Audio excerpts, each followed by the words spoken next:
Okay, let's keep talking about this. I got a comment, top comment on the video right now from a friend Taylor who says, the thing I don't like about the bootstraps brain hole, I like it, is that if adversity equals success, I think people of color and queer and trans people and disabled people and women, etc., would be getting a lot more World Book pages than we/they are. That's why the twice as good to get half as far speech exists. This is a thing, especially among people of color, this talk about you're gonna have to work twice as hard to get half as far. Granted, there's probably plenty of marginalized folk who deserve a World Book page but go unnoticed by the people who write the books. So, I don't know, double bias whammy. The world is yikes. The first thing to say about this is like, what a great example of like my bias leading me to a wrong conclusion. That's the main takeaway, is that I was discussing this from the perspective that is always going to be the strongest perspective we have, which is our own,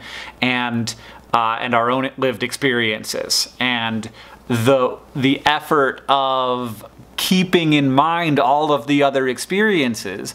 When people say things like check your privilege, that's really what is being asked of us, is how do you keep in mind lived experiences outside of your own that are very different, and imagining the world as it actually is, not just as it was experienced through this one lens. And also how it has been reported by people who are like, hey, this is my experience versus your experience. The other thing that this makes me think is that when people have this conversation, and in general sort of like people from the more conservative side of the political spectrum, they have the conversation about like adversity leads to greater outcomes, or like, what I think is actually being said is that there needs to be some differentiating factor that separates the great people from the average people, and that if we treat everybody like they're great, then everybody's average, and then you don't get this thing happening. This explosion of eminent greatness that happens. And of course, it does happen. There are lots of Jeff Bezoses and Bill Gateses and Elon Muskses. I'm sorry if you don't feel like that's occurring, but it's occurring. I don't know that I like the way it's occurring all the time, but it's occurring. When we're talking about this, we're talking about how to like take all of the people who the world was already built for and make the ones who are going to be most exceptional from that pool. And that pool looks mostly like me. And I'm not saying that it looks only like me, and I'm not saying that it's all 100%, you know, 8th generation Americans or whatever I am. And I'm not saying it's only guys, and I'm not saying it's only white people, but like, it looks mostly like me. Because the world now, not as much as it used to be, but still definitely is built for people, for white guys. It is a natural, and then when I say the world, I mean America, of course, I'm sorry. America is 2% of the surface of the earth, but there we go. That's me again with my bias. Well, the world is built for white guys. America is built for white guys, because it was built by, and it's sort of like, it's the comfortable, it's the comfortable way to be in this country. You know, it is the default, you don't have to think about it. We could talk a lot about that and how that functions, but I think the point that stands is, if adversity creates an advantage in some cases, that adversity is, we are imagining it being applied to a certain kind of person. And that is the kind of person who has the rails greased in other ways, the kind of person who is in the world that is built for them already, but maybe having something against them among all the things that are like, you know, various advantages built upon each other, might be a factor that could lead some percentage of those people to higher than average, like greater than average outcomes. So what we're talking about here practically is not adversity makes us stronger and pushes us forward. It's more, we have to find the greatest people. And we find the greatest people by giving them tests and challenges and making them work through it, and if they can't make it through, then they aren't the greatest people. And what that actually selects for is people who, one, yes, have experienced some bad stuff and do have that fortitude to get through it, but also have everything else in their advantage. Have all the other advantages already. Because if it's just sort of like worldwide success, this isn't about winning like a foot race, like one particular task. It's about becoming a big, successful magnate or whatever success is, because God knows the definition changes and it's all inside of our own heads. This is one piece of learning that many people have that is among the advantages that you might use, but if you're looking for the ones who are going to rise above everything, it's going to be the ones who have a lot of advantages and also that ability to power through difficult times and to do stuff you don't want to do, and learn early and learn fast and be separated from all the people who couldn't make it through the stuff that you made it through. So it's not the adversity that brings success. It might be some lesson that you learned because of adversity, plus a lot of other advantages, like, for example, being born with lots of money, which tends to be the thing that is statistically the most important thing when it comes to how well you're going to do as a person.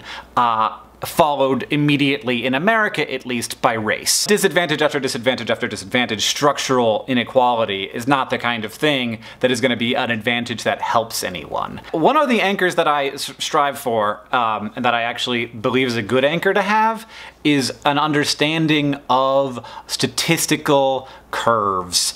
And unfortunately, for a weird reason, the phrase the bell curve now feels a little bit like a thing not to say, even though the bell curve is a great example of a good statistical tool and generally how populations curve out into a bell curve. You know, if you have success on one side, failure on the other, you find that people on average, most people fall into the average category, and then people sort of tail off into the exceptional ends there, both in terms of the positive and the negative.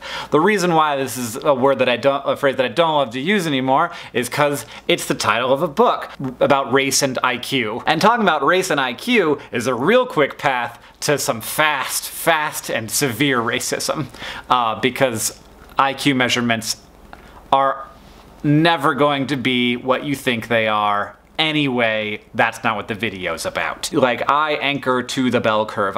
And like, that is not an individualist way of seeing the world.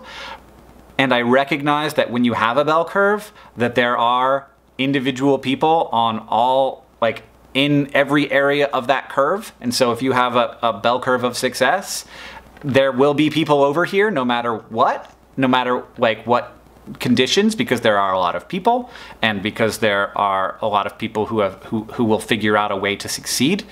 But bell curves shift. And when we talk about the structural inequality, what we're really talking about is population, like if we just take success, whatever the fuck that is, and we plot it on the bell curve, we'll see that, like, if you're born with $1 million in the bank, then you're more likely to shift. It's gonna all look backwards on the camera, but you're more likely to shift over to, it's gonna look like I'm going to the left. I'm going to the right. Then you're more likely to shift over and have, yeah, some people are still gonna fail miserably, but like on average, people are gonna do better. And so you can always find examples of people who are defying the population, but which is why we have to study things based on population. We have to study it statistically. And then if you have, and also like that same truth holds for if you're white. Like, it just, in America, it just is that case. That is the way that it is. The bell curve shifts for the white population, with everything else being held equal. Because one thing that I want to recognize about adversity is that in a population, and I'm not like, in any given characteristics of individual people, I think you can try and work that out, but like that's not the conversation we're having right now. I think that if you, and this is a guess, which is all we're doing right now, this is a guess. If you take a population of people who lost a parent under the age of 15 in, say, 1850, let's just do that. what you probably would find is that people who had structural advantages were much more likely to come over into the area where there was a potential increase in positive outcomes. But the vast majority of people you would see fall down into the increase in negative outcomes. And even including people who had a lot of advantages, I think like the majority of those people would drop into negative outcomes because it's a very traumatic thing to have happen. But because we're looking at a very small population of eminent people or notable people or whatever, you end up seeing this one data point when there are lots of factors that go into that, one, but also you're not seeing all of the people who lost a parent who had negative outcomes. My guess is that the bell curve goes from looking like a normal bell curve to like splitting into two bits and having a little bump down here with like success and notoriety, and then you have, I'm probably gonna have to reverse this whole video so this will make sense, and then you have the vast majority of the people who experience that kind of hardship and trauma dropping down and having lower than average outcomes. So that's all to say that I was thinking about this a lot and continue to, and I appreciate people contributing to this discussion, and also bringing their brain holes that might not jive 100% with mine to the table.